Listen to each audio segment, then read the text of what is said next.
They say the sound of one hand clapping. You can't see a clear reflection except that it's in a still pond. Thich Nhat Hanh talks a lot about that. If you want to see the clear reflection of the sky, the pond has to be clear. And he compares that to your thinking, non-thinking, non-external concerns. So if someone's yelling at me because they think I caused them to be angry and I caused them, to be disappointed because, well, in your case, let's say this guy says, I did the best I can, and you come back with his criticisms and all that. Let's say he does start talking to you in that way. What can I offer him?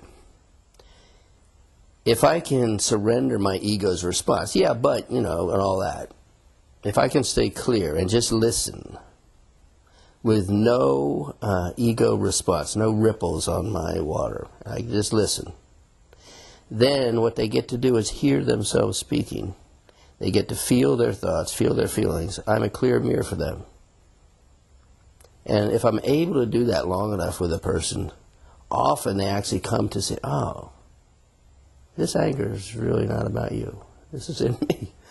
But I don't need to point them that way. That's not my agenda.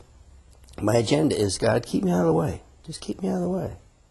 Let them go through whatever thoughts and feelings they're having. Even if it has my name on it, mistakenly my name. They could be accusing me of doing something I didn't do. Let them just have it.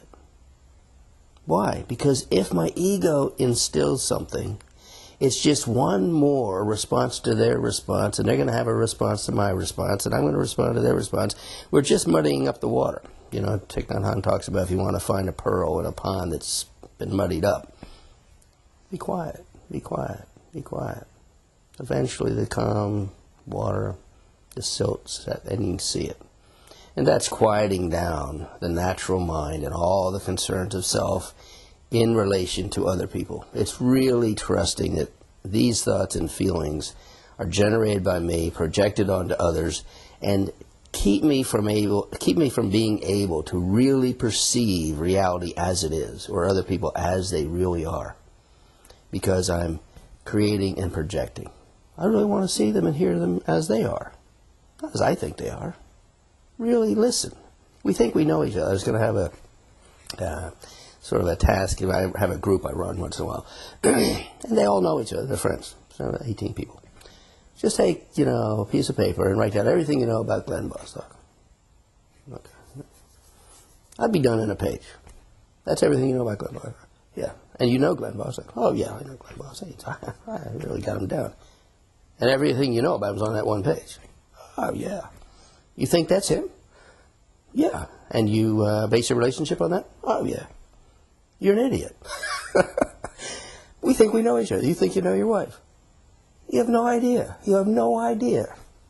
And yet we treat each other because we quickly form a paradigm of who this person is, our paradigm. We know what we know about them, and we think that's them. Well, what if you put that to the side and you got to know them? Why? But I already know Roxanne. No, you actually don't. You might want to get to know her. She's an eternal being. She's with herself 24/7 since she was born, all those experiences.